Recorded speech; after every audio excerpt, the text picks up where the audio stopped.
Bienvenue au podcast Le Sac du Cœur. Eh bien, cette semaine, on a une édition spéciale du podcast. On va faire une revue du repêchage de la NFL. Et comme vous le voyez, je suis accompagné de mon collègue Mathieu Proulx, mais également du nouveau membre des Cardinals de l'Arizona. Il s'agit de l'ailier rapproché, ancien des Nomades du Cégep Montmorency, Bruno Labelle. Bruno, tout d'abord, félicitations pour avoir signé un contrat à titre de joueur autonome avec les Cardinals. On s'était parlé il y a quelques semaines.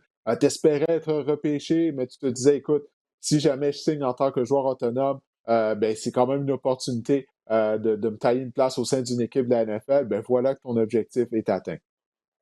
Gros merci Didier. Bon, ben, écoute, on Bruno, est très heureux de t'avoir, oui. Vas-y, Mathieu. je vais y aller avec la première question officielle. Moi, je te félicite aussi, Bruno. Félicitations. Merci. Qu'est-ce qui a fait pencher la balance pour les Cards? Parce que rendu là, c'est un des avantages, en fait, même, je ne veux pas dire qu'on ne veut pas être repêché, mais de ne pas être repêché, ça nous donne quand même la liberté de choisir l'équipe qu'on va rejoindre et peut-être mieux évaluer nos chances. Qu'est-ce qui a fait que tu as penché la balance pour les Cards?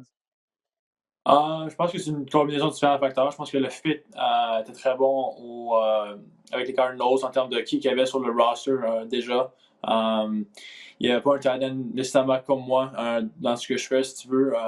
Et puis, je pense qu'il y a beaucoup d'intérêt du coach en chef qui m'a appelé quelques jours avant le draft. Le coach de talent, on avait une bonne relation.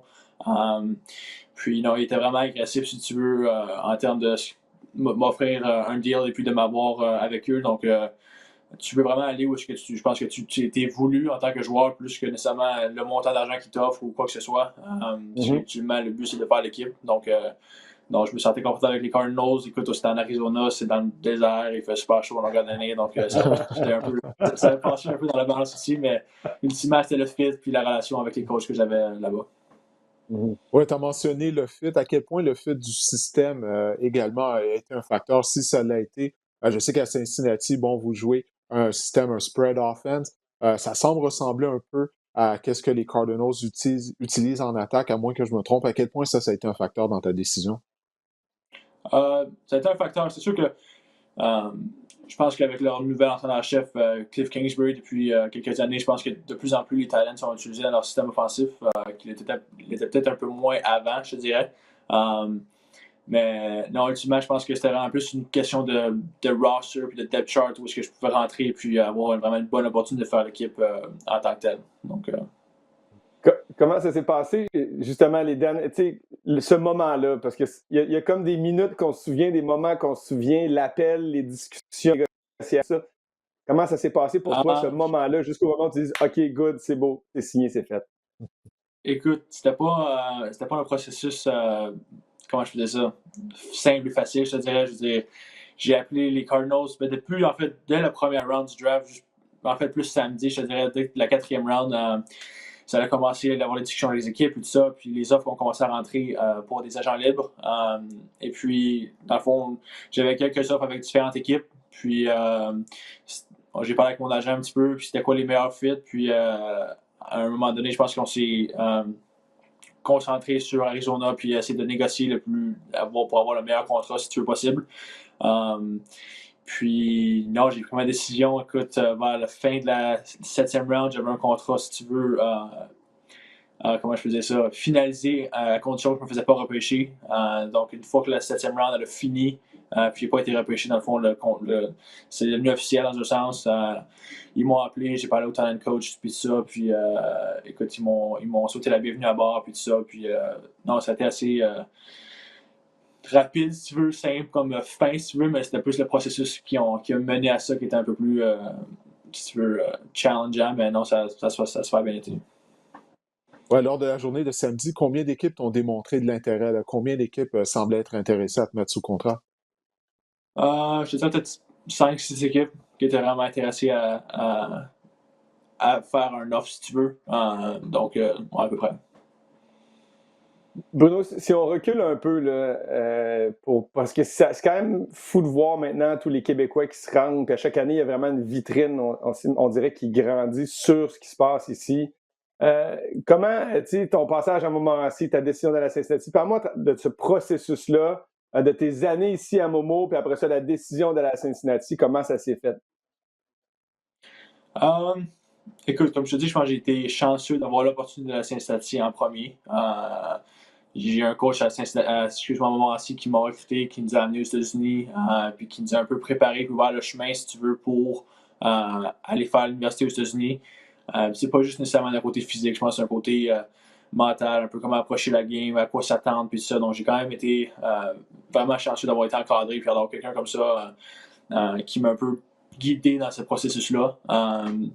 Puis ensuite de ça, non, c'est comme tu dis, j'ai passé 5 belles années là. Je pense que ça a été une partie cruciale, évidemment, de mon développement. Mais je pense que les coachs que j'ai eu, les joueurs avec qui j'ai joué avec un talent qui s'est fait repêcher dans la 3e round l'an passé. J'ai eu des joueurs, j'ai eu l'opportunité de jouer avec des bons talents qui m'ont, je pense, développé en tant que joueur. Puis, ultimement, je pense que ça m'a amené où est-ce que je suis aujourd'hui, à avoir une chance moi-même d'aller pouvoir jouer dans la NFL aussi. Ouais, qui est cet entraîneur de Montmorency là, qui t'a encadré, qui t'a aidé justement dans ce cheminement-là?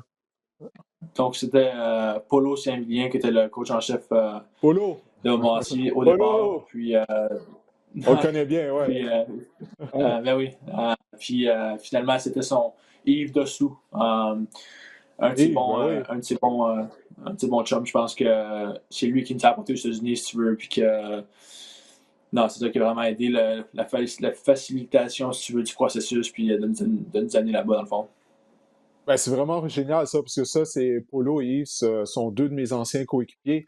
Puis d'une certaine façon, c'est comme si on voit comment je dirais, pas le flambeau qui est passé, mais c'est bien de voir des gars d'une ancienne génération qui aident des joueurs de la nouvelle génération, justement, dans le cheminement à aller aux États-Unis. Parce que moi, Yves Dessous, j'avais joué 1 an avec lui au Cégep du Vieux-Montréal. Puis il était parti à l'Université Kent State, il avait décroché une bourse d'études. Puis ça avait été un des joueurs qui m'avait inspiré. Étant donné que j'avais joué avec lui, je m'étais dit, ben, s'il était en mesure de se décrocher une bourse d'études aux États-Unis, ben, peut-être que moi aussi, je peux faire ça. Donc, puis c'est bien de voir ça, là, plusieurs années plus tard, ben, que, justement, là, qu'il continue à avoir une influence sur quelqu'un comme toi. Non, je suis tout à fait d'accord. Je pense que ça a été une personne très cruciale, si tu veux, dans tout ce processus-là. Je pense que. Puis ça m'inspire. Puis je pense que c'est quelque chose que je veux faire aussi à mon tour, une fois que ma carrière va être terminée, d'être capable de prendre des gars du Québec, puis de leur donner une opportunité, comme qu'on m'a donné un petit peu avec Yves et Polo. Vraiment être capable de refaire ça, si tu veux, puis de donner le suivant un peu. Je pense que c'est vraiment inspirant. Puis je pense que c'est quelque chose que je devrais faire, si tu veux. Tu as pris la décision d'aller aux États-Unis, on voit des gars préférés ici. Qu'est-ce qui a fait en sorte que tu es allé aux States au lieu de jouer au Canada? Puis est-ce que tu penses que c'est quelque chose qu'on va voir de plus en plus? Il semble avoir une tendance de plus en plus de jeunes Québécois qui décident. Il y avait eu comme ça à l'époque de Didier, là, comme il y a genre 60 ans. C'est vrai. Fin des années 90, il y avait beaucoup de gars qui allaient aux States. Ouais, ma bad. Et puis là, on a vu début des années 2000, les gars ont commencé à revenir puis rester au Canada. Puis là, je sens, c'est peut-être, j'ai pas fait les chiffres ou l'étude, là, mais il semble avoir plus de kids, de jeunes qui vont jouer aux États-Unis. Qu'est-ce qui pousse à aller là-bas plus qu'ici? Parce qu'on le voit que le chemin s'ouvre ici. Là, on le voit, si tu vas jouer dans la NFL, plus facile pour la NCAA, mais qu'il y a quand même des opportunités qui se présentent même si tu joues au Canada. Je pense que tu as raison. Je pense qu'il y a eu une période dans les années entre 2005 peut-être puis 2015 qui était plus. Les gars restaient plus au Québec. Mais je pense que c'est vraiment une question d'exposure puis qui prend la décision d'avoir des gars comme Yves, puis Yves Dessous, puis Polo, des gars qui ouvrent des avenues, si tu veux, pour des gars parce que les États-Unis, mais non pas ici au Québec pour nécessairement recruter des joueurs. Fait qu'il faut vraiment des gens ici qui si tu veux, les prennent sur leur aile puis les amènent là-bas, si tu veux, pour avoir des opportunités de jouer là-bas. Je pense que le plus que ça va arriver, je pense que le plus de jeunes vont aller vers les États-Unis pour jouer. Je ne dis pas que c'est la meilleure façon de faire. Ou, je veux dire, je pense que le football au Québec aussi est très bon, mais c'est sûr que c'est différent. C'est sûr que les ressources sont différentes. Puis on le sait un peu c'est quoi la différence entre les deux, si tu veux. Mais non, je pense que non, je pense que je vais répéter ta question, Didier. En fait, c'est plus de savoir pourquoi il y a plus de jeunes qui vont, mais finalement, l'idée, c'est de voir que c'est ça. Vous avez des coachs qui vous aident, qui vous poussent. Ça, c'est la façon d'y arriver d'aller aux États-Unis. Puis l'exposure, tu as parlé d'exposure aussi pour aller dans la NFL, c'est clair. Ça, on ne s'en cachera pas, même si tu peux passer par les rangs canadiens.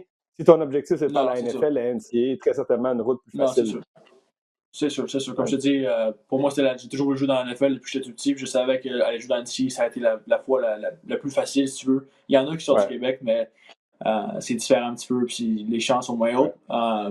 Mais non, c'est ça, je pense que on va voir encore plus dans les prochaines années, je pense, des gars qui partent d'ici. Des fois, je trouve ça un peu. Comment je dis ça? J'aimerais ça qu'ils restent ici dans un sens, juste pour le football du Québec, puis augmenter le niveau de jeu du Québec, puis avoir des bons athlètes, des bons joueurs restés au Québec, juste pour monter le niveau du football au Québec. Mais en même temps, je peux comprendre, je l'ai fait aussi, d'aller aux États-Unis, des fois, ça peut ouvrir plus de portes. Donc, si les jeunes décident de faire ça, ben écoute, je les encourage tout autant parce que j'ai eu une expérience incroyable à Cincinnati. Donc, non, c'est ça. Ouais, je crois que ça devient du cas par cas. Une fois qu'un jeune a terminé son stage au niveau collégial, il y en a qui sont prêts justement à s'exiler, à aller aux États-Unis. Il y en a d'autres pour qui la meilleure solution, ben, c'est de rester au Québec. Il y en a qui ne parlent pas vraiment anglais, qui sont intimidés à l'idée de poursuivre leurs études aux États-Unis. Il n'y a rien de mal de rester ici. Puis qu'est-ce qu'il y a d'intéressant maintenant, c'est que ben là, on voit des joueurs qui jouent leur football universitaire au Canada, au Québec, qui obtiennent des opportunités de jouer dans la NFL. Donc, ça ne veut pas dire que ton rêve d'aller dans la NFL va prendre fin si tu choisis de rester au Québec. Il y a vraiment des pour et des contre pour les deux côtés. Je crois que ça en vient réellement à un choix individuel. Écoute, ça a vraiment été un week-end historique justement pour le football québécois. Avec toi, naturellement, bon, qui a signé avec les Cardinals Arizona, Pierre-Olivier Lestage, lui, il a signé avec les Seahawks de Seattle. Mais Benjamin Saint-Just qui a été sélectionné en troisième ronde par Washington. Il est devenu le Québécois qui a été sélectionné le plus haut, le deuxième plus haut au repêchage, après Chimanga Biakabutuka, qui avait été un choix de première ronde des Panthers à Caroline en 1996. Toi, comment tu as vécu ce week-end-là et quelle a été ta réaction lorsque tu as vu que Benjamin a été sélectionné aussitôt lors du repêchage? Écoute, je m'en attendais. Je savais que Ben allait sortir tôt. Je pense qu'il y a tous les attributs pour être un bon corner dans la NFL. Il est grand, il est long, il est rapide. Non, je n'avais pas de surprise quand je l'ai vu sortir au 75e choix. C'est sûr que j'étais super content pour lui. Puis, je pense qu'il le mérite. Écoute, un gars qui part du Québec puis qui se fait choisir en troisième round, je pense que c'est un super bel exploit. Donc, non, je lui souhaite tout le meilleur avec Washington. Puis, j'ai hâte de voir comment sa carrière dans la NFL va s'ouvrir, si tu veux. Je sais que l'objectif, c'est la NFL. Je sais que c'est ça le rêve et on te souhaite ardemment.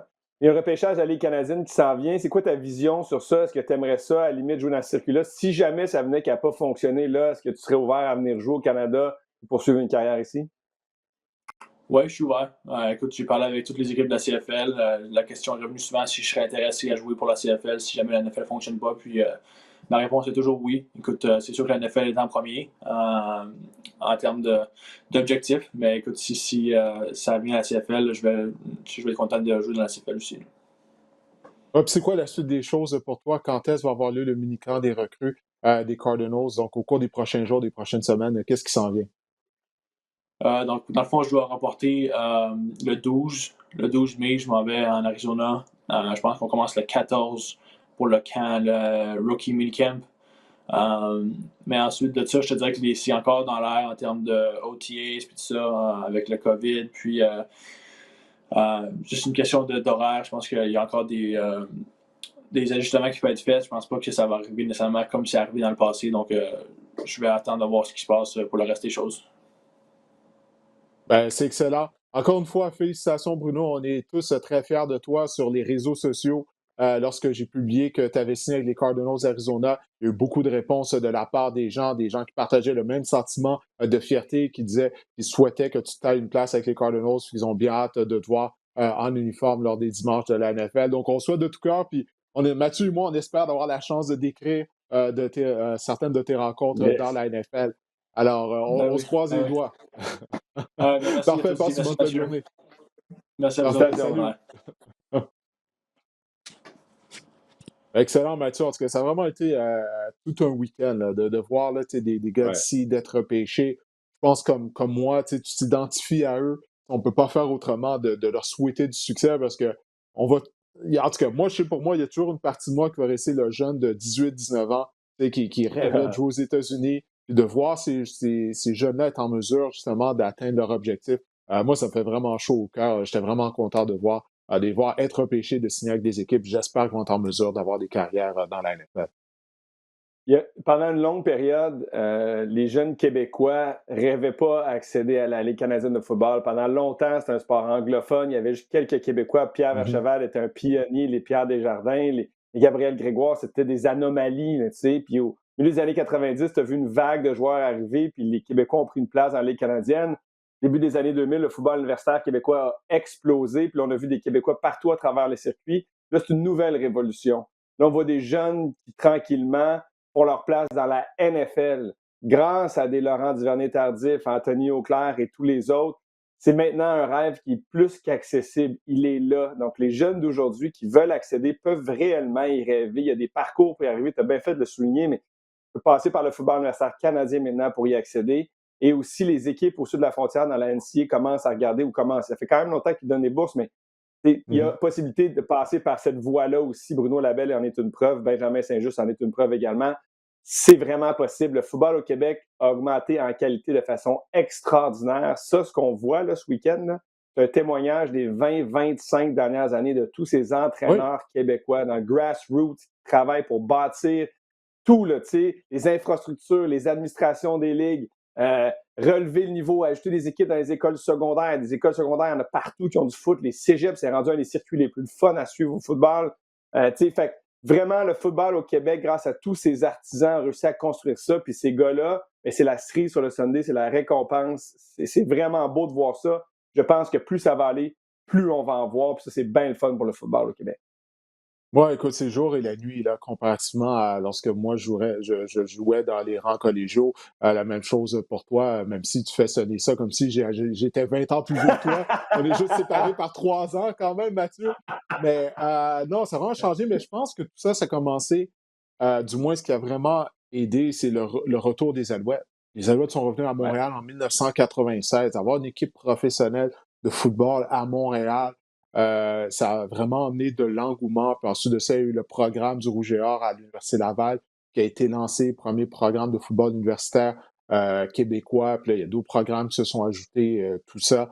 Mais vraiment, le retour des Alouettes à Montréal a vraiment joué un rôle important, selon moi, dans l'éclosion du football à la grandeur de la province du Québec. C'est pour ça qu'on espère que la Ligue canadienne sera en mesure de poursuivre ses activités. Mais ça, c'est autre chose. Écoute, on a dit qu'on allait aller d'une analyse du repêchage de la NFL. Ben, on va commencer, on va y aller. Écoute, Mathieu, je vais te demander premièrement quels sont les 2 choix de la première ronde que tu as le plus aimé, puis après, moi, je vais partager mes choix. Ouais, puis avant de faire ça, j'en ai parlé hors d'onde, puis je veux clarifier quelque chose. Quand je décris les matchs le dimanche, quand j'analyse la NFL, c'est parce que j'ai regardé les matchs, c'est mon analyse. Là, le repêchage, c'est une autre bébite. Il y a des gars qui sont gourous de ça, qui font ça l'année longue, analysent les pics. J'ai pas tant mis d'énergie ou faire du vidéo sur les recrues ou les espoirs. J'ai vraiment fait un travail sur les équipes. Donc, peut-être que ma perspective vient plus de un bon choix d'équipe plus qu'un bon choix au premier tour. Parce que les besoins ont été comblés. Oui, c'est ça. Puis surtout aussi que même les experts externes aux équipes ou dans les équipes, c'est pile ou face. Tu sais comme moi, il y a des gars qui, dans la première ronde, tu vas avoir 16 bons joueurs, 16 busts. C'est à peu près ça en général qui va arriver. 50% des joueurs, c'est ça, on ne connaît pas de bonne carrière. Ouais.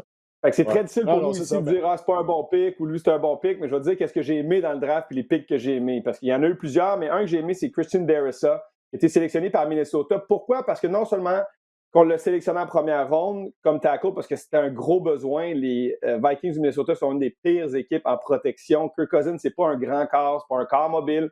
C'est une équipe qui aime courir avec le ballon, mais pour l'aider un peu, il faut avoir la protection. C'est un problème depuis des années du côté des Vikings. Et on est allé chercher Christian Darrisaw, mais la façon qu'on l'a fait, c'est intéressant aussi parce qu'on avait le 14e choix et on a reculé jusqu'au 23e. On a fait une transaction avec les Jets. Puis les Jets ont dû donner leurs 2 choix de 3e ronde pour pouvoir monter de 9 rangs. Ça, c'est quand même assez important comme transaction. Et on a quand même eu Christian Darrisaw qui, par plusieurs, était pressenti comme un des meilleurs bloqueurs du repêchage. Donc, on a eu le gars qu'on voulait, puis on a eu 2 choix de 3e ronde. Puis avec ces choix-là, on a été chercher Kellen Mond. Jamais avoir cette carrière. C'est un gars qui, si Kirk Cousins se blesse, peut peut-être rentrer. En tout cas, on veut groomer ou avoir des jeunes carrières frais dans la chambre de corps. Puis on a cherché Wyatt Davis, un autre joueur de ligne. Donc, avec cette transaction, on a eu notre gars, on a ajouté un garde. Donc, j'ai beaucoup aimé cette transaction-là des Vikings de Minnesota. Ouais, non, c'est ça. Écoute, du côté des Jets, on avait de la monnaie d'échange, on avait tellement de choix au repêchage, donc on pouvait, c'est ça l'importance. Lorsque tu Ouais. emmagasines les choix, ça te permet de manœuvrer, de compléter des transactions afin de grimper au classement et de sélectionner un joueur. Écoute, moi, le premier choix que j'ai mis de la première ronde, tu vas me dire c'est un choix facile, parce qu'il s'agit, d'en dehors là, des carrières du meilleur joueur qui était disponible au repêchage. Je parle Carl bien sûr de Pitts. Carl Pitts, ben oui, les rapprochés des Gators à Floride qui a été sélectionné au 4e rang par les Falcons d'Atlanta. Pourquoi j'aime ce choix-là? Bon, en dehors là, de l'immense talent de Pitt, c'est que les Falcons ne se sont pas cassés la tête. Parce qu'on disait tous avant le repêchage commence au 4e choix. Qu'est-ce que les Falcons vont faire? Est-ce qu'ils vont compléter une transaction afin de permettre à une équipe de grimper?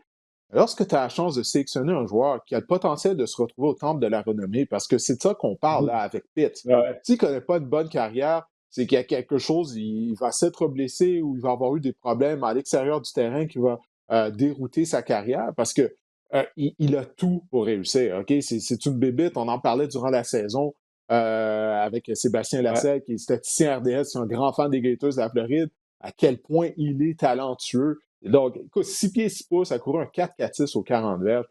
Moi, j'ai vraiment aimé le fait que les Falcons se sont dit, regarde, on va prendre ce gars-là, et pourquoi pas, ça donne une cible de choix, une autre cible de choix à Matt Ryan. Quel est là, ton deuxième choix de la première ronde que tu as aimé? Ben, je ne serai pas original, mais Pierre Lacheval va m'aider. Je vais avec un autre bloqueur offensif. Je vais avec Rashawn Slater et les Chargers de Los Angeles. Pourquoi? Parce que c'est encore une question de besoin. La ligne à l'attaque des Chargers est une des pires de la NFL depuis des années. L'année passée, c'était la même chose. Et là, on a comblé quand même quelques pertes. Je ne me souviens pas, on a racheté Corey Linsley, il me semble, Matt Filer. Fait que 2 joueurs par l'autonomie des joueurs. Puis là, on a ajouté une autre pièce qui pourrait peut-être compléter le tout avec Rashawn Slater. C'est un bon jeune corps, le meilleur jeune corps qu'il y a eu l'année passée. C'était le joueur par excellence recru en attaque de la NFL.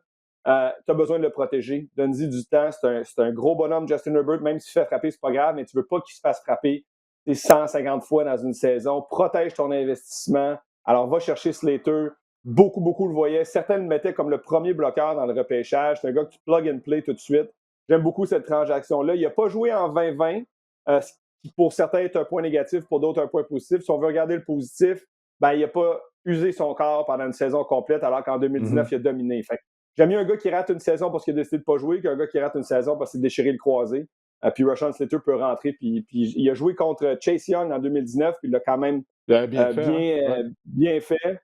Ça, pour moi, ça, c'est des indicateurs. Je ne veux pas devoir dominer le DN qui ne fera jamais rien de sa vie. Je veux devoir dominer des DN de premier plan. Chase Young, si c'en est un, c'est lui. Puis Rashawn Slater avait très bien paru. Fait que ça me donne une bonne indication que c'est un gars qui peut jouer dans la NFL. Ouais, c'est ça. Tu veux pas le voir devenir l'ailier défensif, qui va devenir comptable ou qui fera pas de carrière au football. Là, là. C'est ça, exact. Mais, non, mais écoute, non, mais c'est un bon point que tu amènes également du côté des Chargers. J'aime leur saison morte. Clairement, leur priorité, c'était il faut qu'on améliore notre ligne à l'attaque. Comme tu l'as dit, Herbert, c'est un gros bonhomme, mais tôt ou tard, lorsque tu te fais frapper, tu vas te faire blesser. Ça me fait penser un peu comme les Chiefs. Après leur défaite au Super Bowl, ils ont dit non, il faut qu'on remodèle complètement notre ligne à l'attaque. C'est ce qu'on a fait avec la transaction qui leur a permis également d'amener Orlando Brown à Kansas City. Écoute, moi, mon deuxième choix de première ronde que j'ai aimé, ben, c'était le dernier joueur sélectionné lors de la première ronde. Il s'agit de Joe Tryon, ailier défensif de l'Université de Washington, a été repêché par les champions en titre du Super Bowl, les Buccaneers de Tampa Bay. Les Bucs sont déjà une des meilleures lignes défensives de la NFL. Mais on en a parlé en ondes, hein? Tu sais, quand tu as une force, puis là, tu ajoutes à cette force-là. Moi, j'adore ça lorsque les équipes font ça. Les Giants de New York l'avaient fait lorsqu'ils ont gagné leurs 2 Super Bowls contre les Patriots. Tu n'as jamais assez de chasseurs de carrière. Les Giants avaient bien sûr Michael Strahan, aussi Yomenura, Justin Tuck, pour nommer que ceux-là. Puis là, on a déjà Shaq Barrett, JPP, Jason Pierre-Paul. Là, tu ajoutes Tryon en plus, parce que Jason Pierre-Paul, bon, il n'est pas éternel. Si je ne me trompe pas, c'est sa dernière année de contrat. Et Tryon, c'est un joueur qui a un moteur qui n'arrête jamais. Il y a un plan pour se rendre aux carrières, comment battre le bloqueur. Moi, j'ai aimé de qu'est-ce que j'ai vu lorsque je me suis préparé en vue du repêchage que j'ai vu. Moi, c'était un de mes ailiers défensifs favoris après Jalen Phillips. Alors, j'ai bien hâte de voir qu'est-ce que ça va donner. Mais écoute, si on prend l'avance du côté des Bucs, formation NASCAR, imagine-toi, là, on va faire des ravages contre tes carrières adverses, Mathieu, l'automne prochain. Maintenant, quel est le choix? Tes 2 choix, on va commencer avec tes choix, oui, de première ronde que tu as le moins aimé. Ouais, là, je veux juste faire une parenthèse. Il y a des travaux qui se font chez nous. Là. Il y a du monde qui perce du béton en bas. Fait que si jamais je dis à toi, Didier, là, parce que je vais mettre mon micro à mute puis je vais laisser les perceuses se faire aller. Mais OK. le premier On choix l'a que j'ai rien pas entendu aimé, jusqu'ici. ben je sais, j'ai fermé mon micro, j'ai été chanceux jusqu'à date, ils font pas ça quand OK. je parle, fait que je vais faire vite. C'est sans surprise, puis je vais pas surprendre personne avec ça, mais c'est Alex Leatherwood. Puis c'est pas parce que c'est pas un bon joueur, c'est pas parce que c'est pas un besoin, au contraire, c'est un besoin criant chez les Raiders. Quand on a vidé finalement la ligne à l'attaque pendant la saison morte, qu'on Ouais. avait gonflé la saison morte précédente qui nous avait donné du succès, ben, il fallait aller chercher un bloqueur offensif. Mais le problème, c'est que selon beaucoup d'analystes, puis pas juste un ou deux, l'ensemble des analystes, on est allé beaucoup trop haut pour le chercher, on aurait pu l'avoir plus tard. Et ça, des équipes qui font ça, qui surévaluent des joueurs ou qui sautent trop haut, je comprends que si c'est ton gars et tu veux l'avoir, tu le repêches, mais il faut à un moment donné que tu sois capable d'établir aussi les big boards des autres équipes. Il faut être un peu stratégique. Si tu le veux, parfait, mais y a-tu moyen de ne pas le prendre si haut puis combler un autre besoin avant d'aller chercher ce joueur? Ils l'ont fait avec Damon Arnett l'année passée. Ils l'ont fait avec Garyon Conley. Ils l'ont fait avec Cleveland Oublie pas. Farrell. Ouais. La liste s'ajoute, on dirait continuellement, puis c'est une stratégie que je trouve assez curieuse. Un bon joueur, mais trop tôt pour moi dans le repêchage. Oui, parce que ça devient difficile de donner le bénéfice du doute aux Raiders, Mathieu, à cause des choix là, que tu viens de mentionner, leur choix de première ronde. Il y a même eu Jonathan Abraham qui avait été un choix de première ronde, le maraudeur. Donc non, écoute, Leatherwood, comme tu as dit, c'est pas un mauvais joueur, mais ils auraient pu le repêcher plus tard. Mais encore une fois, est-ce qu'on était en mesure de trouver une équipe avec qui compléter une transaction afin de descendre au classement? C'est toujours facile de dire, ah, ben, ils auraient dû trade down, comme on dit, descendre. Oui, mais faut que tu trouves un partenaire, faut que tu trouves une équipe qui veut grimper au classement. Donc, peut-être on s'est juste dit, bah, écoute, c'est notre meilleur joueur qu'on a sur notre tableau à la position de bloqueur, on a besoin de criard, on va y aller. Qu'est-ce qui compte, c'est la façon dont les joueurs vont jouer. OK? Peu importe s'ils sont sélectionnés, est-ce qu'ils vont performer sur le terrain? Mais le problème, c'est que les choix de première ronde des dernières années des Raiders que tu as énumérés, ils n'ont pas bien performé sur le terrain. Donc, c'est difficile de leur donner le bénéfice du doute. Ben écoute, moi, le premier choix de première ronde oui, que je n'ai pas aimé, du moins qui m'a laissé perplexe, c'est Jamar Chase, qui a été sélectionné au 5e rang par les Bengals de Cincinnati. Chase, son talent est indéniable. C'est lui le receveur numéro 1 de LSU en 2019, lorsque les Tigers ont gagné le championnat national. Il était même receveur numéro 1 devant Justin Jefferson, qui a été incroyable en tant que joueur recru l'année dernière. Chase n'a pas joué en 2020, mais n'empêche, il est tout un joueur de football. Mais mon problème s'en vient, qu'est-ce que tu disais des Chargers? Donc, on vient d'en parler. Eux, ils se sont assurés d'améliorer la protection pour leur jeune carrière. Écoute, Joe Burrow, avant même le début de la saison, on savait que les Bengals avaient de mauvaises lignes à l'attaque. On savait qu'elle allait se faire tabasser. On ne s'est jamais ajusté en termes de stratégie. Finalement, il s'est blessé un genou. Puis là, qu'est-ce qu'on fait? On va chercher un receveur.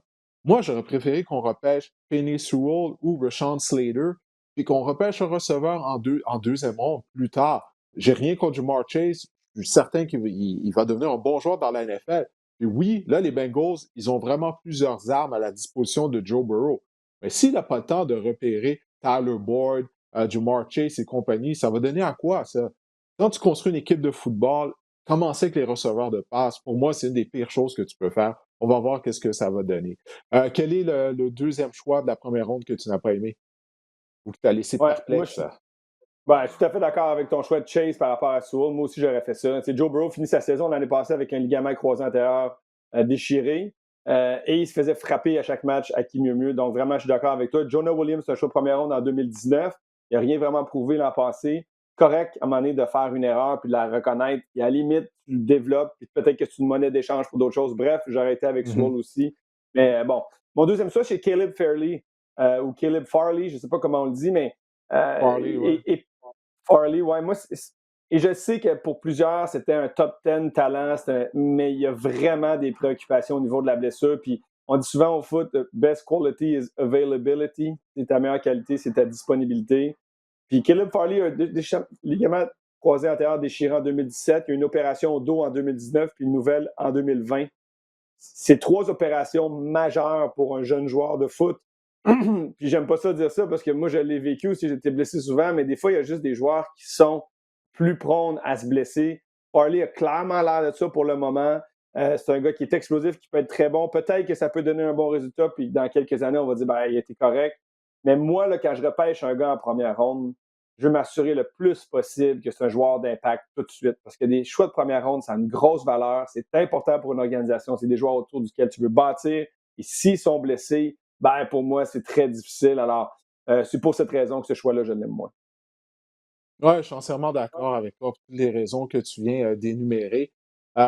Écoute, puis on dit même que Farley va peut-être avoir besoin d'une troisième opération au dos. Là. Imagine-toi, lui, il a démenti, il a dit en entrevue que c'était pas vrai, mais par contre, il a dit qu'il avait toujours des problèmes de sensation dans son gros orteil, dans un de ses gros orteils. Donc ça, écoute, là, moi, ça me fait peur lorsque j'entends ça. Puis du côté des Titans, on a l'habitude de parier avec nos choix de première ronde. Il y a 2 ans, ça a fonctionné. On a repêché Jeffrey Simmons, mais il avait eu une blessure à un genou. C'est pas comme une blessure au dos. Puis Simmons, on l'a vu l'année dernière, par moment, il était dominant. Mais l'année passée, notre choix de première ronde, il n'est même plus avec l'équipe. Le bloqueur, Isaiah Wilson, ça n'a vraiment pas fonctionné. Semble souffrir de problèmes de santé mentale. N'est plus avec l'équipe, n'est même plus dans la NFL. Donc, après, là, tu sais, la déconfiture que la sélection de Wilson a été l'année dernière, il me semble, là, moi, je serais allé avec un joueur qui a un peu plus une valeur sûre. Bref, on va voir ce que ça va donner du côté de Kyle Farley. Mais on lui souhaite d'avoir une belle carrière parce qu'il est très talentueux. C'est un gros demi-coin, mais il a quoi, 6 pieds 2 pouces, je crois. Alors, on lui Ouais. souhaite vraiment. Écoute, moi, mon autre choix de la première ronde que j'ai pas aimé, c'est Eric Stokes, demi-coin sélectionné par les Packers de Green Bay. Oui, on avait besoin à cette position-là du côté des Packers, mais c'est que Stokes n'était même pas le meilleur demi de coin de son équipe. Il n'était même pas le demi de coin numéro 1 à l'Université de Georgia. OK, je comprends, 6 pieds 1 pouce, en courant un 4-3, 40 verges. Mais écoute, c'est un athlète d'athlétisme. C'est un ancien sprinter, puis il a l'air de ça sur le terrain. Il repère pas bien le ballon dans les airs. Je ne sais pas ce que ça va donner, mais moi, j'ai vraiment pas aimé ce choix-là de première ronde du côté des Packers. Je ne sais pas. Peut-être c'est moi qui est difficile, Mathieu, mais si je vais repêcher un demi de coin en première ronde, je vais m'assurer qu'il soit demi de coin partant au sein de son équipe. Pas faire comme les Raiders l'année dernière avec le demi de coin qu'ils ont repêché d'Ohio State. Ça m'a pas Damon Arnett. C'était Okuda. Arnett. Ouais. C'était Okuda, le demi de coin numéro 1 des Buckeyes. Lui, l'ont repêché en première ronde. Je sais pas. Peut-être c'est moi. Il me semble que c'est juste du gros bon sens. En tout cas. Ouais, il me Bon, semble aussi. maintenant. Ouais. Écoute, quels sont les repêchages que tu as aimés? Là, on parle de repêchage d'équipe au complet. Là. Mm-hmm. Ben, je vais aller avec les Bears, puis c'est sûr que, bon, ça aurait pu être le choix que j'ai aimé en première ronde aussi. Des fois, c'est quelques joueurs que tu as besoin pour changer ton organisation. Je vais faire une confession, j'aime Justin Fields. C'est un joueur qu'on a vu jouer au niveau universitaire. Ça, c'en est un qu'on a eu la chance de voir jouer, qu'on a vu des matchs, qu'on a vu comment il se comportait. On a vu, pas juste sur le terrain, mais à l'extérieur du terrain, on a vu qu'il s'est fait frapper en finale, comment il est revenu. T'sais, tous ces intangibles-là. J'ai vu la série QB1, j'ai vu Justin Fields au niveau secondaire. Fait que, non, mais tu grandis qui a adopté ces genres. T'es investi avec Justin Fields, ouais, toi. Je t'ai investi avec Justin Fields, puis moi, j'y croyais, puis je comprends pas pourquoi sa valeur a diminué tant que ça. Les choses qu'on va dire, il y a un long release. OK, peut-être. Puis on dit que c'est pas le gars qui comprend le mieux. Moi, c'est pas du tout ce que je vois sur le terrain. C'est pas du tout ce que je comprends non plus en le regardant. Pour moi, c'est de la foutaise. C'est un gars qui processe bien l'information. C'est un gars qui jouait comme un pro à Ohio State. C'est un gars qui est capable de courir, capable de faire toutes les passes. C'est un gars, pour moi, qui a un potentiel incroyable. C'est un des meilleurs corps. Ça aurait peut-être le gars qui va finir la meilleure carrière dans la NFL. On ne le sait pas, mais pour moi, Justin Fields, c'était un gros joueur à surveiller dans ce repêchage. Et il est tombé. Et les Bears ont vu une opportunité. Ils ont échangé pour monter au repêchage pour aller le chercher. Je comprends qu'on a donné beaucoup et je comprends que Ryan Pace et Matt Nagy n'ont pas vraiment le choix parce que si ça ne marche pas cette année, ils seront congédiés. Alors, on peut hypothéquer un peu de l'avenir pour aller tout de suite, mais je pense que ça va leur sourire parce que moi, c'est un gars qui protège le ballon, gagne des matchs. C'est tout un athlète. Alors, moi, j'ai beaucoup aimé. Puis, qu'est-ce qu'on a fait après ça? Ben, on est allé chercher un bloqueur pour le protéger en Tevon Jenkins. C'est un gars que tu peux rentrer tout de suite, plugger sur la ligne d'attaque. Donc, un peu comme Zach Wilson avec les Jets, on a repêché un corps, puis après ça, on est allé chercher quelqu'un pour le protéger. Donc, j'ai beaucoup aimé ce qu'on a fait du côté des Bears de Chicago dans ce repêchage-là à cause de ces deux, trois premiers choix-là au repêchage. Je pense qu'il mérite une excellente note. Ouais, Justin Fields, qui est déjà le carrière le plus talentueux de toute l'histoire de la longue histoire de la concession des Bears de Chicago. Ça, il n'y a aucun doute là-dessus. On va parler de Justin Fields et de Matt Nagy un peu plus tard lors du podcast. Mais écoute, je vais y aller avec le premier repêchage que j'ai aimé. Écoute, ça fait longtemps que je n'ai pas donné crédit à cette organisation, Mathieu. pas depuis l'époque de Barry Sanders. Oui, je parle bel et bien des Lions de Les Détroit. Lions. OK? Les Lions sont une équipe qui est complètement démunie de talent. On repart à 9. J'en parlais tout à l'heure avec les Bengals. Moi, j'aime lorsque la philosophie est de reconstruire l'équipe avec les joueurs de ligne. Et du côté des Lions, c'est ce qu'on a fait. OK? J'étais pas certain du point de presse de Dan Campbell, le nouvel entraîneur-chef, quand il a dit qu'on allait mordre les genoux de nos adversaires et tout. Ben, en tout cas, pour le repêchage, l'organisation des Lions, j'ai aimé qu'ils ont fait. Premièrement, Penei Sewell. Je ne crois pas qu'on s'attendait à ce que Sewell soit là en 7e position. On s'attendait à ce que les Bengals le repêchent. Eux, ils étaient fous de joie. Tu as vu la réaction dans le draft room des Ouais, Lions lorsqu'ils l'ont ouais. repêché. Sewell, c'est un bloqueur à gauche. Il n'a pas joué en 2020, c'en est un autre. Il est âgé de 20 ans seulement. Il y a des choses à améliorer par contre. OK, c'est tout un athlète pour son cabaret, mais il doit améliorer sa technique. Mais ça, ce sont des choses bon, qui peuvent se faire avec le coaching au niveau de la NFL. Mais on a déjà un bon bloqueur à gauche en Tyler Decker. Donc ça fait en sorte qu'on peut envoyer Sewell à droite pour le début de sa carrière, peut-être un peu moins de pression pour lui. Mais écoute, c'est tout un bloqueur au sol. Donc, à la position de bloqueur à droite, je ne suis pas inquiet pour lui. En dessous de ça, en 2e ronde, on a continué avec les gros bonhommes, Mathieu. Levi Ozuriki, oui, de Ouais. l'Université de Washington. C'est un plaqueur. C'est le genre de plaqueur en langage de football qui est un tree technique. Tu mets sur l'épaule extérieure du gars et il est dérangeant. Okay? Il se retrouve dans le champ arrière constamment. Il ne va pas nécessairement récolter une dizaine de sacs, mais va constamment déranger l'attaque adverse en étant dans le champ arrière. Ça, j'ai vraiment beaucoup aimé ça. On a continué en 3e ronde. Un autre gros bonhomme, un autre plaqueur. Ali McNeil de NC State. On avait décrit un de ses matchs au cours de l'automne. Bon, oui, c'est un gros bonhomme, plus de 320 livres. Mais écoute, à l'école secondaire, il était voltigeur au baseball à 280 livres. OK, pour te donner une idée d'à quel point c'est un bon athlète, malgré son gros cabaret. Ensuite de ça, avec notre 2e choix, 3e ronde, on a repêché je vais essayer de bien prononcer son nom.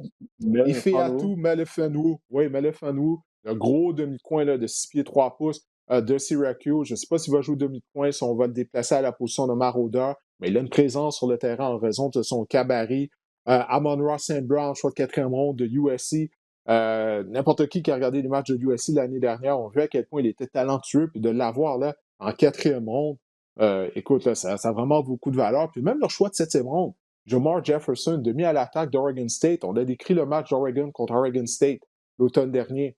On avait diffusé cette rencontre-là sur les ondes de RDS. Il avait gagné plus de 200 verges au sol. Couru quand même un 4-5-6 aux 40 verges. Donc, c'est pas un super temps, mais quand même, c'est adéquat. Je pense afin d'ajouter de la profondeur derrière DeAndre Swift à position de demi à l'attaque. Je pense que c'est quelque chose d'intéressant. C'est pas un grand receveur de passe en sortant de charrière, mais ça pour dire, j'en reviens pas, je donne crédit aux Lions de Détroit. On va voir qu'est-ce que ça va donner. Les Lions, selon moi, vont tout de même être une des mauvaises formations de la NFL, mais je pense que c'est une bonne base afin de commencer à construire du côté de Détroit. Maintenant, le 2e repêchage qui t'a laissé sur ton appétit. En fait, que j'ai aimé. On est encore dans ce que j'ai aimé. Oui, que t'as aimé, oui, excuse-moi. Oui, c'est ça. Oui. Ben, je vais faire un peu le même thème que toi, une équipe à laquelle je n'ai pas donné beaucoup d'amour depuis des années, puis je vais la donner aux Jets de New York. On a admis notre erreur. Tu n'avais pas de raison de leur donner de l'amour. Non, absolument pas. Il n'y avait aucune raison qu'on soit élogieux à leur égard. Ils étaient tout à fait pitoyables depuis des années dans toutes les sphères, là, coaching, joueurs, administration, tout. Mais là, j'aime beaucoup ce qu'on a fait. J'aime l'embauche de Robert. Oui, c'est ça. Adam Gase est parti, ça, c'est une bonne nouvelle. Puis effectivement, je vais commencer avec ça. Robert Saleh arrive d'une organisation gagnante, a gravi les échelons. C'est un gars avec de l'énergie. Je pense que c'est un gars qui va être grandement apprécié. Ça semble être quelqu'un qui est apprécié des joueurs. Beaucoup de joueurs ont donné leur aval là, pour dire, regardez, si vous embauchez pas ce gars-là comme entraîneur-chef, vous êtes fou. Donc, moi, quand les joueurs parlent comme ça, j'y crois. Et Robert Saleh remplit ça. Donc, qu'est-ce qu'on a fait? On a admis notre erreur, on a échangé Sam Darnold et avec ça, on a obtenu plus de choix au repêchage, si bien qu'on avait 10 choix cette année. Donc ça, juste la manigance d'avant repêchage, d'obtenir 10 choix, c'est bon parce que ça donne beaucoup de capital pour passer au repêchage. Zach Wilson, j'aime son upside plus que Sam Darnold. On va peut-être en parler tantôt ensemble, là. Mais j'aime ce qu'il fait, j'aime sa mobilité, j'aime le gunslinger qu'il est. J'aime le fait qu'il peut improviser, ce que les corps qui étaient là n'avaient pas avant. Et je pense que Sam Darnold n'a pas, mais on en parlera dans quelques instants. Après ça, qu'est-ce qu'on a fait? On a grimpé. Ça nous a permis d'avoir de pouvoir grimper au repêchage. Tu parlais des Vikings qui ont fait une transaction pour reculer. Ben, les Jets, c'est avec eux. Et les Jets ont pu monter parce qu'on avait beaucoup de capital au repêchage. Ça nous a permis d'aller chercher Elijah Vera Tucker, qui est un garde peut-être partant pour les 10 prochaines années. Donc, de la protection de plus pour Zach Wilson, c'est toujours une bonne idée.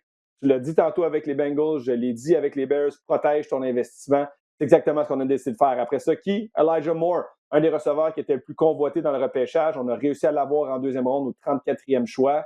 Donc, une cible pour Zach Wilson. Et comment tu protèges un jeune corps? Ben, tu cours le ballon. Qu'est-ce qu'on a fait? On était chercher Michael Carter. Michael Carter du UNC. Ouais. Un petit porteur de ballon, mais robuste. Il a couru 514 fois le ballon dans ces 4 années avec les Tar Heels. Puis il a une moyenne de 6,6 verges par course. Donc, c'est un gars que tu rentres dans la rotation, un gars qui pourrait surprendre. On le sait maintenant, des bons porteurs de ballon, tu peux en trouver plus tard. Et je pense que Michael Carter pourrait devenir ça dans la NFL. Fait que nos 4 premiers choix offensifs, nos 6 derniers choix défensifs. Donc, on s'est dit, regarde, on va aller avec la plus de valeur en haut du repêchage, aider notre attaque avec dynamique. Il faut absolument améliorer cette phase de jeu-là. Puis Robert Saleh, on va donner plus de choix. On va t'en donner 6 en défense. Et avec ça, tu vas trouver des gars qui vont pouvoir connaître du talent. On a 3 maraudeurs, 2 demi de coin. Fait qu'on est allé pour le volume. On s'est dit, ça va être une bataille, puis un de ces gars-là qui va ressortir du lot. Alors, j'aime beaucoup la stratégie qu'on a adoptée pour le repêchage du côté des Jets de New York. Finalement, de l'espoir pour les partisans des Jets à New York. Ben écoute, on va rester à New York parce que moi, j'ai bien aimé le repêchage des Giants. Alors, commençant par leur choix de première ronde, Kadarius Toney, receveur de passe de l'Université Florida. Écoute, lorsqu'on regardait les Gators, naturellement, ce qui sautait aux yeux, c'est le talent de Kyle Pitts, mais Toney est tout un joueur. Et surtout, si on l'utilise à la position de demi-inséré, il est très explosif. Il a vraiment des excellents changements de direction. Il a couru 19 fois avec le ballon l'année dernière. C'est pas juste sur des jet sweeps. Des fois, on l'utilisait comme un vrai demi à l'attaque. Donc, il amène beaucoup de polyvalence.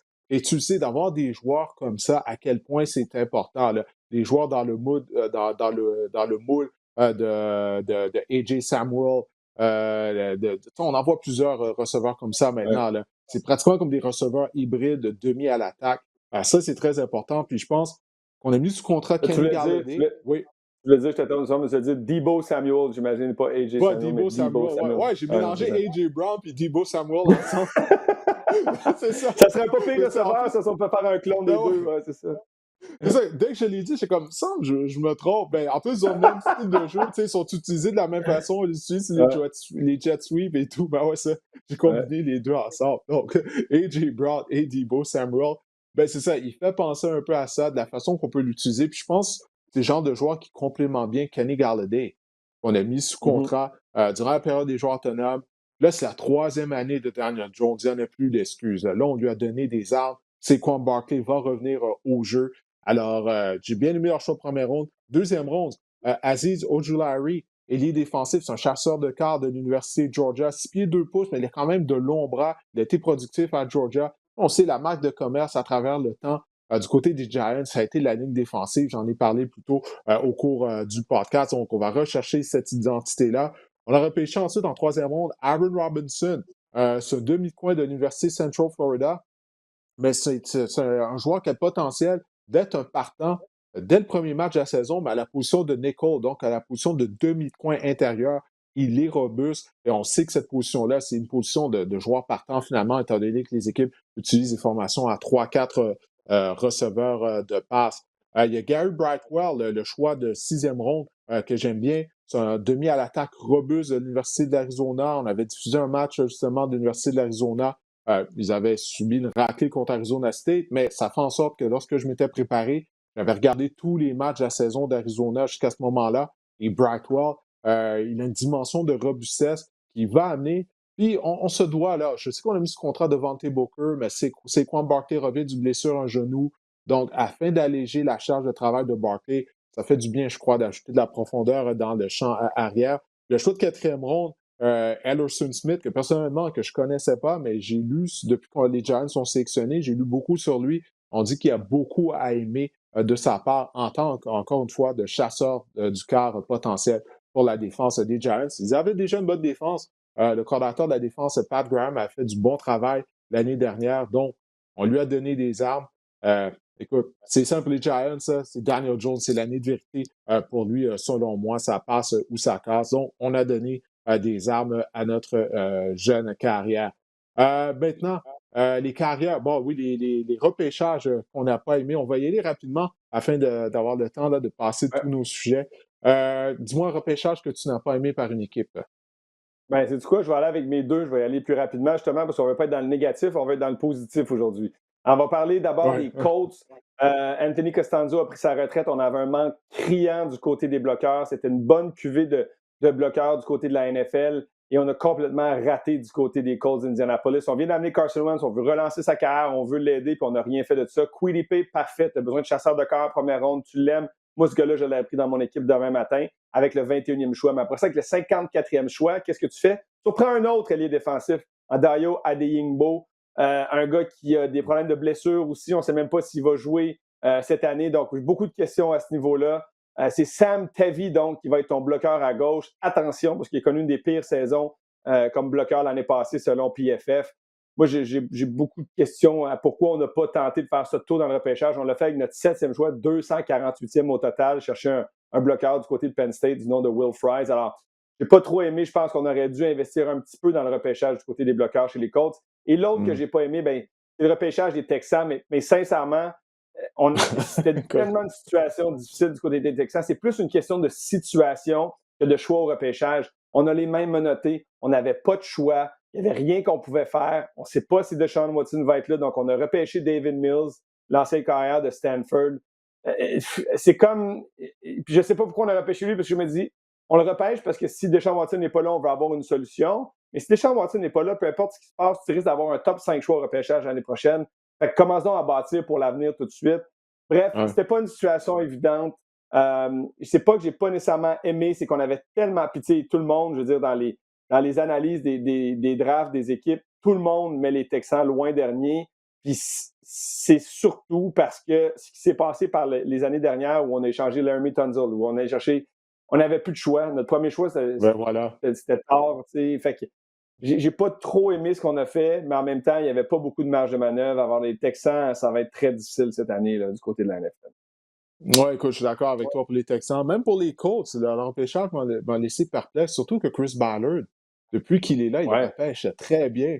Donc, c'est pour ça je me dis, bon, OK, je vais lui donner le bénéfice du doute, mais sur papier, moi aussi, je suis comme toi, je me suis dit, oui, le bloqueur à gauche, est-ce qu'ils ont quelqu'un sur l'équipe d'entraînement en qui ils ont confiance? On ne sait pas. Mais ouais, non, effectivement, le repêchage des Colts, si c'était pas du CV de Chris Ballard, j'aurais peut-être sélectionné les Colts, moi aussi, je vais te dire.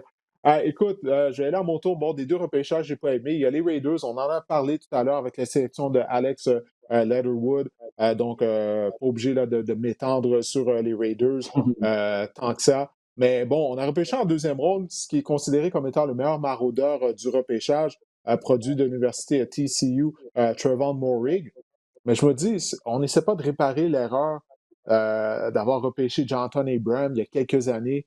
Abram, bon, oui, il est robuste, mais on s'en parle, toi et moi, là, durant la saison. On s'en est parlé lorsqu'on regardait les matchs des Raiders en couverture. Il est comme une poule pas de tête. Il n'est pas discipliné dans sa prise de décision sur le terrain. Victime de pénalités également. Donc là, je me dis, ben là, c'est quoi? On tourne en rond en allant chercher un autre maraudeur. Encore une fois, même si Moehrig est très talentueux. Donc, écoute, c'est la même chose aussi avec la ligne à attaque. On a libéré des joueurs. Là, on repêche un autre joueur de ligne à attaque en Leatherwood. En tout cas, peu importe, les Raiders, l'ère Gruden et Mayock, personnellement, je ne trouve pas que ça va très, très, très bien. Deuxième repêchage que je n'ai pas aimé, on en a parlé un peu tout à l'heure des Titans du Tennessee, Mathieu. C'est un autre repêchage qui me laisse perplexe du côté des Titans. Bon, tu as parlé en long et en large de la sélection de Caleb Farley lors de la première ronde. Je ne suis pas obligé de revenir là-dessus. Mais où est le talent du côté de l'attaque? Parce que, oublie pas, on a perdu Jalen Smith, ailier rapproché partant, qui était quand même un joueur explosif pour un ailier rapproché. On a perdu également le receveur dont le nom m'échappe, le produit de Western Michigan, je crois, première ronde, là, il y a quelques années. Corey Davis, oui, il a quitté via le marché des joueurs autonomes. Ils sont où, là, les joueurs pour remplacer ces gars-là qui ont quitté? On leur a empêché un bloqueur à gauche, North Dakota State, qui semble être très talentueux de ce qu'on dit. Ça, c'est pour pallier justement à la perte de Isaiah Wilson, dont on parlait tout à l'heure, je crois, première ronde de 2020, qui ne fait plus partie de l'équipe. Donc, moi, je pense que les Titans sont une équipe qui, potentiellement, devrait regresser cette année. Du moins, si ça arrive, je ne serais pas surpris. Puis on va pouvoir retracer ça possiblement au repêchage, justement, de 2021 des Titans du Tennessee. Bon, parlons des carrières. Bon, Trevor Lawrence, on sait, bon, c'est le meilleur espoir à la position de carrière depuis Andrew Luck. Il a été le tout premier choix du repêchage. On savait depuis 3 ans qu'il allait être le premier choix du repêchage de 2021. Je veux m'attarder aux autres. Tu as parlé de Zach Wilson sélectionné par les Jets de New York. Ma question est simple. Est-ce qu'il est vraiment meilleur que Sam Darnold? Parce que Zach Wilson, c'est comme si tout le monde a accepté que les Jets allaient le repêcher, Wilson, parce que ça faisait des mois là, qu'on savait qu'ils allaient le repêcher au deuxième rang. Il a connu une très bonne saison avec BYU l'année dernière. 33 passes de toucher contre 3 interceptions. Mais le niveau de compétition, le calendrier des Cougars était vraiment faible. Moi, je ne suis pas convaincu qu'il ait un meilleur espoir que ne l'était Sam Darnold. Toi, qu'est-ce que tu penses de ça? Ben, il y a différentes choses à évaluer ici. Là. La première, c'est que est-ce que Sam Darnold, c'était fini pour lui avec les Jets juste par le passé? Des fois, même si c'est un nouveau régime, même si c'est du nouveau monde, c'est comme il faut qu'il change d'air pour pouvoir peut-être relancer sa carrière. Donc, c'est pas nécessairement d'évaluer Sam Darnold quand il est sorti, puis Zach Wilson quand il est sorti, c'est juste de voir la progression, ce qui s'est passé avec Sam Darnold les dernières années. Il fallait qu'il trouve une nouvelle maison, il fallait que les Jets passent un autre appel. C'était un flop. On voulait tout recommencer, puis on voulait recommencer avec un nouveau corps. Tu te souviens-toi de Sam Darnold à USC? Là, je me souviens qu'on parlait d'interception, on parlait d'un carrière qui avait n'était pas les meilleures prises de décision. Puis dans la NFL, on voit encore ça. Ouais. Ben, c'est ça. Puis c'est un gars qui avait un peu peur. On l'a entendu dire I see ghost. De son propre aveu, là, il était nerveux sur le terrain. Donc, je ne sais pas si on n'avait pas traversé la frontière et dit, regarde, c'est fini avec Sam Darnold. Nous, il faut recommencer. Fait qu'on y va avec un autre. Est-ce qu'il est meilleur? Je ne sais pas. Mais il est différent, puis il est nouveau, puis il est frais dans la NFL. Et c'est surtout ça, je pense, qui comptait pour les Jets de New York. Il peut faire ce que Sam Darnold ne pouvait pas faire, ce qui est improvisé. Et ça, c'est une grosse carte aujourd'hui dans la NFL.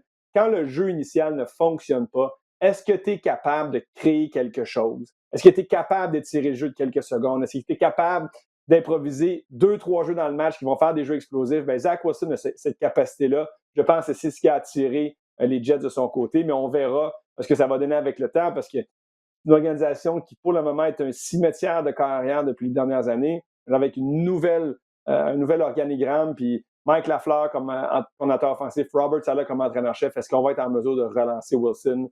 Je me croise les doigts pour les kids que ça fonctionne. Ben, une chose est certaine, Zach Wilson est déjà mieux entouré que Sam Darnold. Il n'a jamais été avec les Jets. Il y a plus de talent en position de receveur au niveau de la ligne d'attaque. Ça, c'est une chose qui n'a vraiment pas aidé à Sam Darnold. Puis je ne veux pas m'acharner sur Adam Gase, mais en tout cas, Adam Gase, tant qu'à moi. C'est ça, c'est Adam Gase. Écoute, on va y aller rapidement parce que je veux qu'il nous reste 3 sujets. Je te pose la question, avec le recul, est-ce que San Francisco a trop donné afin de grimper au classement du repêchage? On a donné 2 choix de première ronde. Là, on a repêché Trey Lance, mais c'est juste que là, c'est facile de dire ça, là, parce que le repêchage a eu lieu.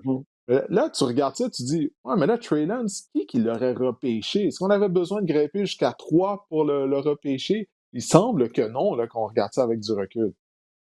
Probablement pas, peut-être pas, mais ça c'est vraiment c'est le temps qui va nous le dire. C'est vraiment. Quand on regarde les Bears qui ont monté pour chercher Trubisky, est-ce qu'il aurait dû? Non, c'est un flop monumental. Est-ce que les Chiefs ont bien fait de monter pour aller chercher? On l'a dit en nom, on l'a dit tout de suite. Comme quand Jacksonville avait repêché Blake Bortles, on savait que c'était une mauvaise idée. Ouais, il y a plus de potentiel, je pense, puis le plafond est beaucoup plus haut du côté de Trey Lance. On aime ce qu'on voit, puis je pense que ce qui a séduit Kyle Shanahan, c'est qu'il a le QI football. Ça a l'air que c'est un gars qui comprend vraiment ce qu'il fait. Il en mange du football, il comprend les systèmes, voit bien les jeux, comprend ce qui se passe. Et en plus de ça, il a le bras le plus canon de cette classe de carrière. Il est capable de courir, il est tough. Donc, si ce corps-là se développe à être un corps de concession pour les 7, 8, 10 prochaines années, ben non, ce ne sera pas trop haut. Est-ce qu'on s'imagine qu'il aurait pu descendre plus bas? Peut-être, mais je ne sais pas si les 49ers auraient pu l'avoir avec leur choix initial. Donc, peut-être qu'ils ont bien fait de monter pour aller chercher au 3e rang. Seul le temps nous le dira. Mais c'est vrai que c'est cher, puis c'est cher à monter au repêchage en première ronde. On le voit chaque année. Tu as parlé de Justin Fields. Les Bears ont complété une transaction afin de grimper au classement pour le repêcher. dire de quoi Ryan Pace, le DG des Bears, est chanceux, parce que c'est rare que dans la carrière de DG, avec la même équipe, qu'on te donne une deuxième opportunité de repêcher une carrière en première ronde. Bon, il l'a Ouais. fait. Ma question, c'est plutôt au niveau de Matt Nagy. Est-ce que tu as confiance en Matt Nagy afin qu'il aide le développement de Justin Fields? Parce que Nagy, on dirait qu'il n'a jamais voulu s'ajuster à Mitchell Trubisky. On s'entend, Trubisky n'est pas un grand corps, mais il y a des choses qu'il fait bien, comme notamment courir. Il est quand même un bon athlète. Puis on ne semblait pas vouloir utiliser cette facette de son jeu du côté de Matt Nagy.